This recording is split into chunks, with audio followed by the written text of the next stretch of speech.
దశావతారం నోమండి. నా దగ్గర వచ్చేసి విష్ణుమూర్తి వుడెన్‌వి ప్లాంక్స్ ఉన్నాయి. మీ దగ్గర రూపులున్న, అచ్చులున్న, ఎలా ఉన్న మూర్తులున్న ఏవైనా పెట్టుకోవచ్చు.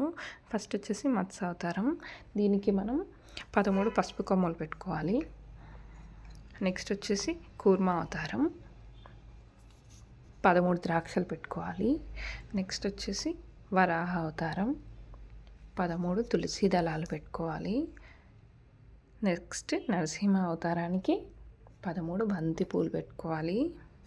నెక్స్ట్ వచ్చేసి వామన అవతారం. దానికి 13 పువ్వొత్తులు పెట్టుకోవాలి ఇక్కడ.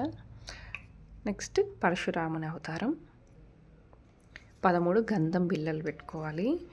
శ్రీరాముడు అవతారం అండి. నెక్స్ట్ దానికి 13 పెసరపప్పు బెల్లం ప్యాకెట్స్ చేసి పెట్టుకోవాలి. నెక్స్ట్ కృష్ణుడు అవతారం. 13 వెన్న ముద్దలు చేసి పెట్టుకోవాలి. నెక్స్ట్ బుద్ధుడు అవతారం అనొచ్చు, బలరాముడు అవతారం అనొచ్చు. ఇలా దానికి తెల్లని పువ్వులు 13 పెట్టుకోవాలి. నెక్స్ట్ వచ్చేసి కల్కి అవతారం. దానికి 13 ఖర్జూరాలు పెట్టుకోవాలి. ఇలానే కాకుండా మనము మీ దగ్గర ఇలాంటివి అవైలబుల్ లేకపోతే ప్లేట్స్ పెట్టుకొని ప్లేట్స్లో రూపులు పెట్టుకొని 13 పసుపు కొమ్ములు ఒక్కొక్క ప్లేట్ అలా 10 ప్లేట్స్ తీసుకొని ఈ దశావతారాలు నోము చేసుకోండి.